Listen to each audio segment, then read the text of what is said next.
마지막 소원이라고 하는 제목으로 함께 은혜를 나누려고 합니다. 오늘 본문에 보면 바울은 민족과 그리고 권력 친척의 구원을 위해서 얼마나 하나님 앞에 떼쓰며 기도하고 있는지 모릅니다. 오늘 본문에 3절에 이렇게 말합니다.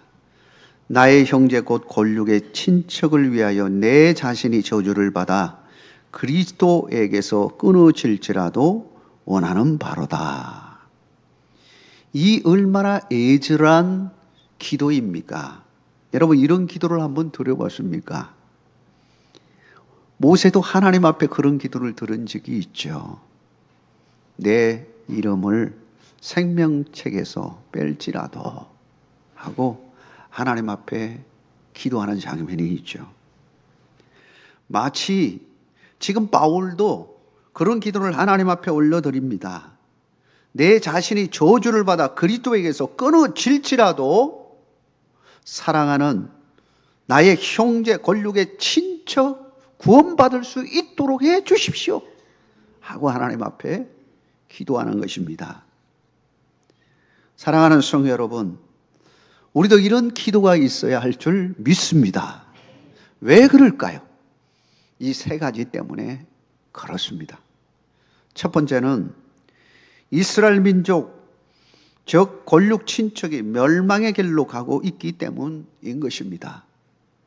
예수 그리스도를 알지 못하면 결국은 멸망의 길로 갈 수밖에 없다는 겁니다. 이걸 깨달은 바울은 너무 고통스러운 겁니다. 그래서 오늘 고통의 그 마음을 그대로 표현하고 있습니다. 1절과 2절에 이렇게 말하고 있습니다. 우리 같이 한번 읽어보겠습니다. 내가 그리스도 안에서 참말을 하고 거짓말을 아니하노라. 나에게 큰 근심이 있는 것과 마음에 그치지 않는 고통이 있는 것을 내 양심이 성령 안에서 나와 더불어 정언하노니. 여기에 보면 바울의 마음이 잘 나타나 있는데 바울 마음 가운데 근심과 고통 이런 것들이 마음에 그 심령 가운데 있다는 사실을 말하고 있습니다. 그런데 보통의 우리가 느끼는 근심과 고통의 마음이 아닙니다. 우리도 때로는 근심하기도 하고 고통을 받기도 하지요. 염려거리가 없는 사람은 없을 겁니다. 우리 인간인지라 우리도 어려움 찾아오면 염려하기도 하고 근심하기도 하고 걱정하기도 합니다. 근데 지금 바울이 말하는 여기서의 근심과 고통이라고 하는 것은 이런 종류의 근심과 고통을 말하는 것이 아닙니다. 내 양심이 성령 안에서 나와 더불어 정언하노니 이렇게 말하고 있습니다. 내 양심, 바울의 양심의 그 심령 깊숙한 곳에 하나님이 주시는 깊은 울림이 있었는데 그것은 하나님이 주시는 근심이요 하나님이 주시는 고통의 마음이다. 그건 바로 누구의 마음이냐면 하나님의 마음이다라는 거예요. 사랑하는 성도 여러분, 우리도 하나님의 마음을 가질 수 있는 영성이 되기를 주의 이름으로 축원합니다. 성령께서 이스라엘의 장례를 보게 해주셨는데 너무너무 답답한 겁니다. 마음이 막 저리고 아픈 겁니다. 마치 눈물의 선지자 에레미야가 하염없이 눈물을 흘리면서 망해가는 이스라엘 백성들을 보고 눈물을 흘리면서 밤새도록 눈물이 그치지를 않고 하나님 앞에 기도하는 장면이 에레미야 선지자의 그 기도 모습 아니었습니까? 마치 그런 것처럼 바울도 지금의 현재의 이스라엘 모습을 보니까 너무 답답한 거예요. 그냥 저절로 막 눈물이 나는 거예요. 애간장이 막 녹습니다. 왜 우리 민족이 이렇게 태웠는가? 앞으로 우리 민족은 어떻게 될 것인가? 지금 우리 민족은 어디로 가고 있는가? 하는 놀림이 계속 있는 겁니다. 본래 이스라엘은 어떤 나라입니까? 처음부터 그냥 별 볼일 없는 나라였다면 그러지도 않을 겁니다. 근데 이스라엘이라고 하는 나라가 어떤 나라입니까? 하나님의 선택하심을 받고 놀라운 큰 축복을 누렸던 민족이었습니다. 이스라엘에게는 참으로 놀라운 하나님의 축복이 있었습니다. 4절에도 보면 양자됨과 영광과 언약들과 율법을 세우신 것과 예배와 약속들이 있고 라고 말하고 있습니다. 다른 민족이 가질 수 없는 것들을 하나님이 그들에게 허락해 주셨습니다. 그렇다면 하나님의 그 축복을 잊지 아니하고 그들을 잘 간직하고 오히려 더 하나님의 영광을 드러내는 삶으로 나아가야 되지 않았겠습니까? 그런데 그들은 하나님의 축복을 망각해버리고 오히려 하나님의 뜻에 거스리는 길로 가고 있었던 것입니다. 그래서 하나님께서 사랑의 매를 든 겁니다. 징계하십니다. 바벨론은 포로로 잡혀갔습니다. 페르시아를 거쳐서 70년이 차면서 다시 돌아왔습니다. 헬라와 로마를 거쳐서 지금 현재 예수님 시대에 도래했는데 지금 이 상황 속에서 그 고통의 나날들을 얼마나 많이 경험했습니까? 그렇다면 이제는 하나님을 떠나지 아니하고 하나님의 말씀대로 순종하며 나아가야 되지 않겠습니까? 그런데 그렇지 못했다는 것입니다. 오히려 하나님의 마음을 아프는 일들을 하게 되었다라고 하는 것입니다. 사랑하는 성도 여러분, 우리도 마찬가지입니다. 하나님께서 우리에게 주신 엄청난 축복이 있지 않습니까? 그 축복을 잊어버리지 않고 뿐만 아니라 우리의 민족도 마찬가지입니다. 정말 어렵고 힘들고 소망 없이 살아갈 때에 우리 하나님께서는 이 어두운 땅에 빛 대신 예수 그리스도의 그 은총을 내려주셔서 우리 민족이 지금 이렇게 되어지지 않았습니까? 이거는 전적으로 하나님의 은혜인 줄 믿으시기를 바랍니다. 그렇다면 하나님의 뜻대로 살아가는 민족이 되어야 하는 것입니다. 교회도 마찬가지입니다. 하나님의 은혜를 잊어버리는 순간 교회의 기능은 감당할 수 없는 길로 가는 것입니다. 이스라엘 백성들은 하나님의 뜻을 거스렸습니다. 인류의 죄를 위하여 오신 예수 그리스도를 거부했습니다. 그리고 궁극적으로는 로마에 의해서 십자가에 죽게 하는 일에 최선봉에 서게 되었습니다. 하나님의 은혜를 누렸던 민족이 이제는 하나님의 저주를 받는 멸망의 길로 가는 것을 보고 바울은 가슴 아파하면서 하나님 앞에 찢어지는 가슴으로 하나님 앞에 기도하는 것입니다. 피를 토하는 심정으로 하나님 앞에 기도합니다. 주여, 내 자신이 저주를 받아 그리스도에게서 끊어질지라도 나의 형제 곧 골육 친척의 영혼을 구원하여 주시옵소서. 우리 민족을 구원하여 주시옵소서 하고 하나님 앞에 기도하고 있는 것입니다. 지금 우리 민족, 내 가족, 골육 친척은 어디를 향하여 가고 있습니까? 지금 우리는 그들을 바라보면서 무슨 생각에 잠겨 있습니까? 여러분, 지금 무슨 생각에 잠겨 있습니까? 바른 길로 가고 있다고 생각합니까? 아니면 우리 마음 가운데 아니란 마음으로 네 갈 길 가라 이렇게 생각하고 있습니까? 이 시간 우리 내면 속에 들려오는 하나님의 음성을 듣는 여러분 되시길 주의 이름으로 축원합니다. 하나님의 길로 가지 않으면 결국은 망하는 길로 가는 겁니다. 우리 민족이 하나님의 원하는 길로 가지 않는다면 망하는 길로 가는 겁니다. 우리의 가정이 하나님이 원하시는 길로 가지 않는다면 결국은 망하는 길로 가는 것입니다. 살 길은 오직 하나님에게로 돌아오는 길입니다. 우리의 가정과 민족이 하나님께로 돌아와서 하나님이 원하시는 그런 아름다운 믿음의 민족과 가정이 되는 놀라운 축복이 함께 하기를 주의 이름으로 축원합니다. 두 번째로, 바울은 이스라엘 백성들이 복음을 막고 있는 것을 보고 너무 안타까워 하면서 하나님 앞에 기도하고 있습니다. 아니, 복음의 문을 활짝 열어야 되는데 복음의 문을 닫고 있습니다. 이스라엘 백성들은 하나님의 선택을 받은 선민이라고 하는 의식이 너무 강했습니다. 어느 정도냐? 오만하기까지 했습니다.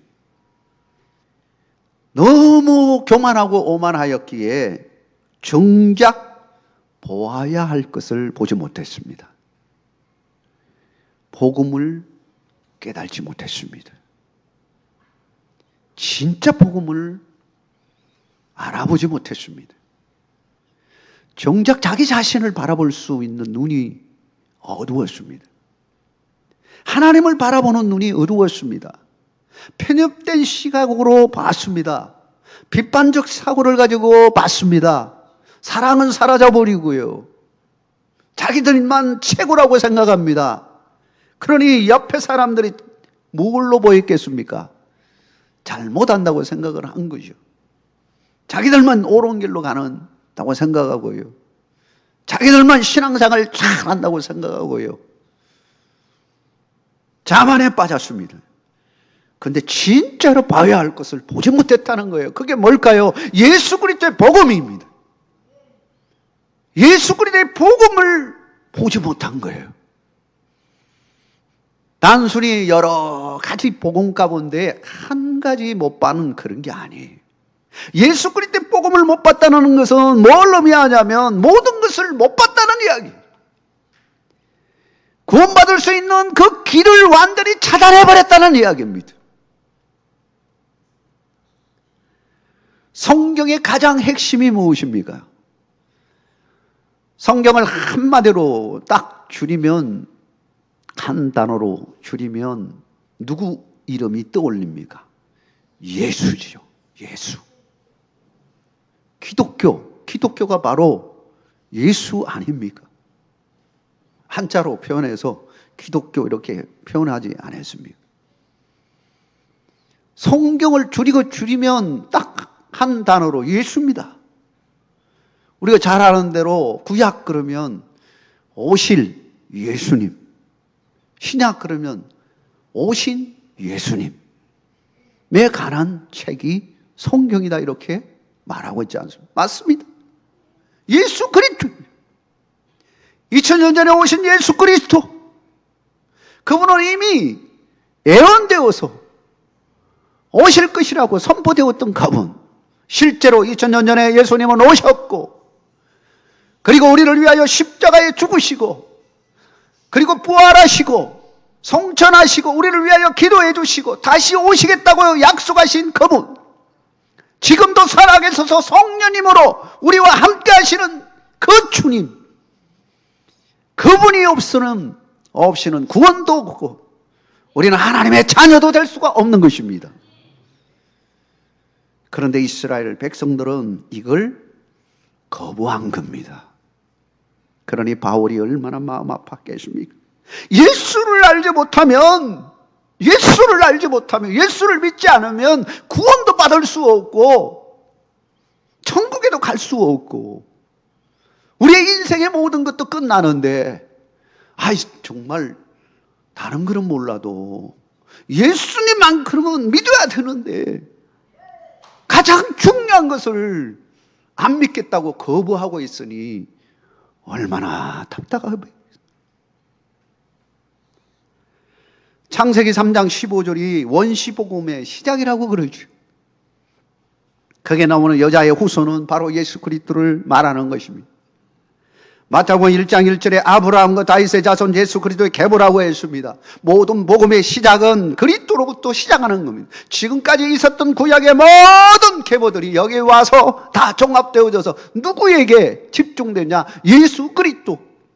그분만이 참 메시아이고 하나님의 아들이시고 우리를 구원할 자라고 하는 사실을 보여주는 겁니다.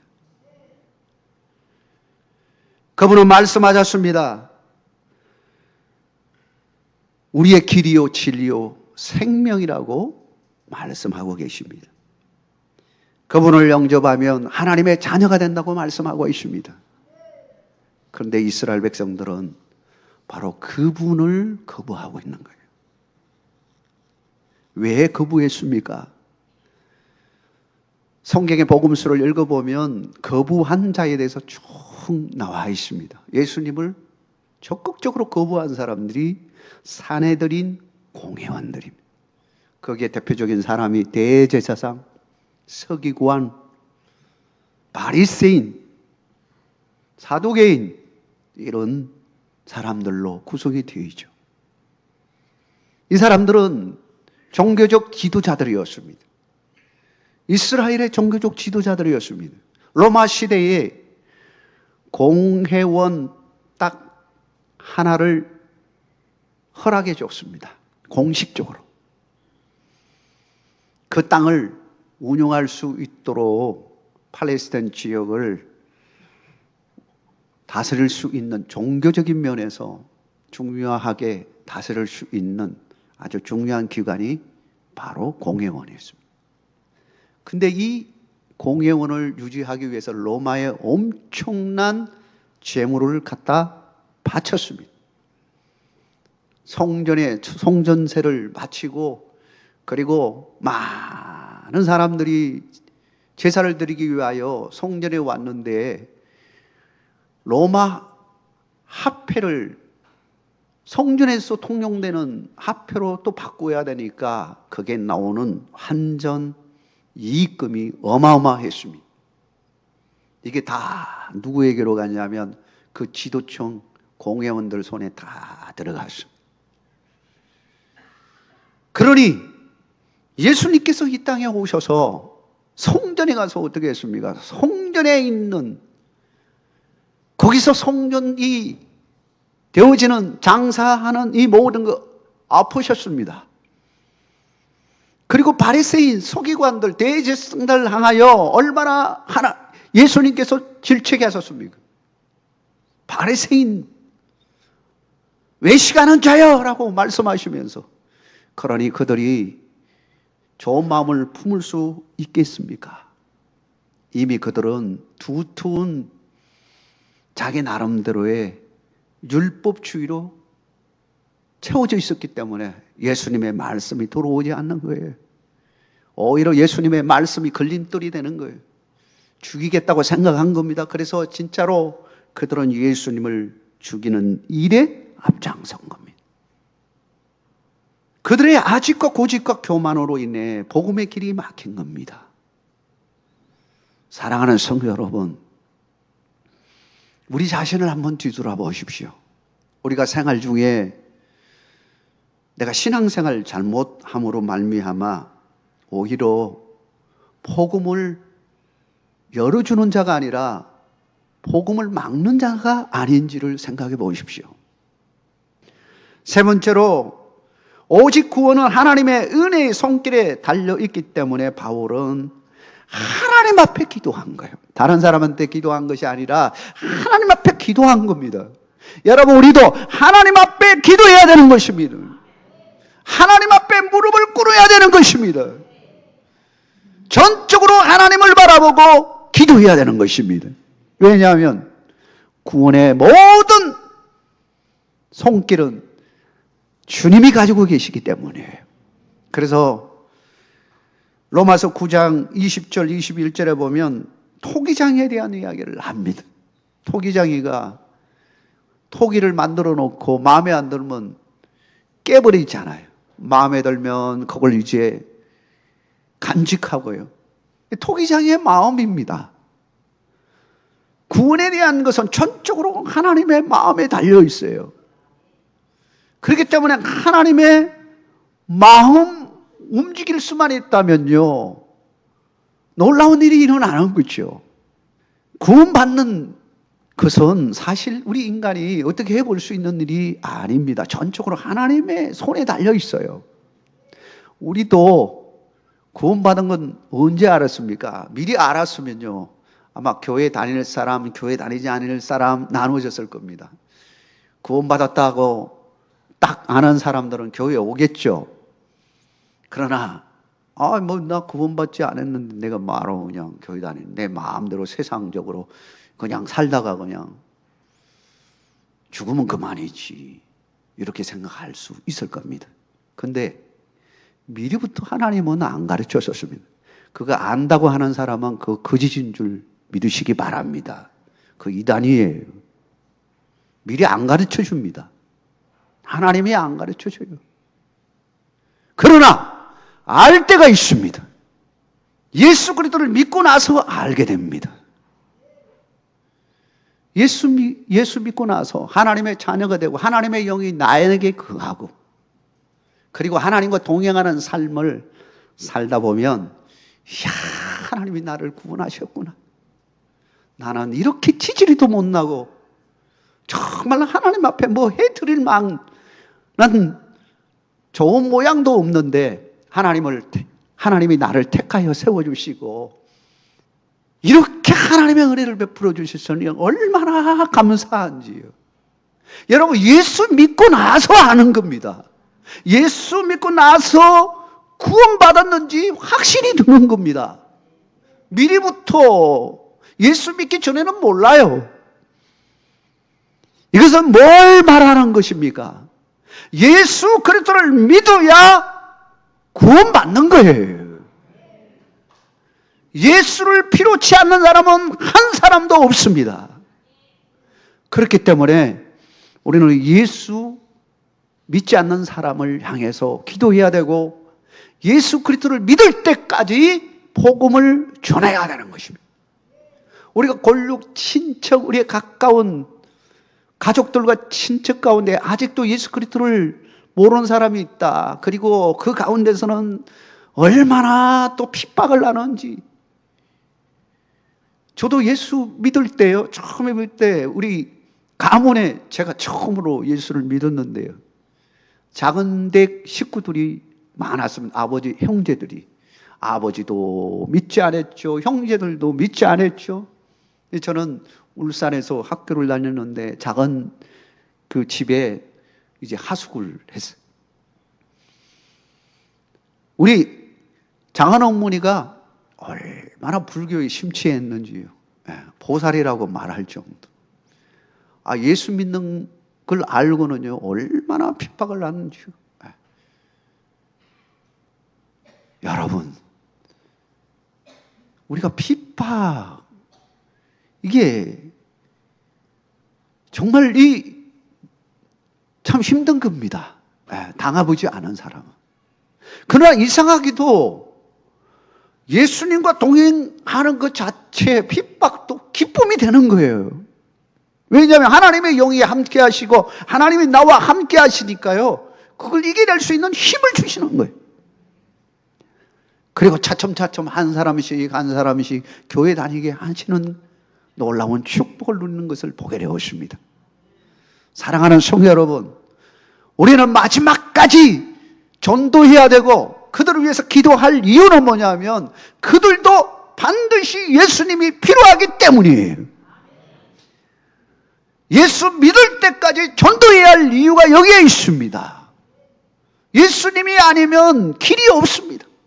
구원의 길이 없고요, 축복의 길이 없습니다. 하나님의 자녀의 축복을 누릴 수 있는 유일한 길은 예수님을 만나야 되는 것입니다. 사랑하는 성도 여러분, 우리가 다시 한번 예수 그리스도의 복음을 전하는 주님의 종들이 다 되기를 주의 이름으로 축원합니다.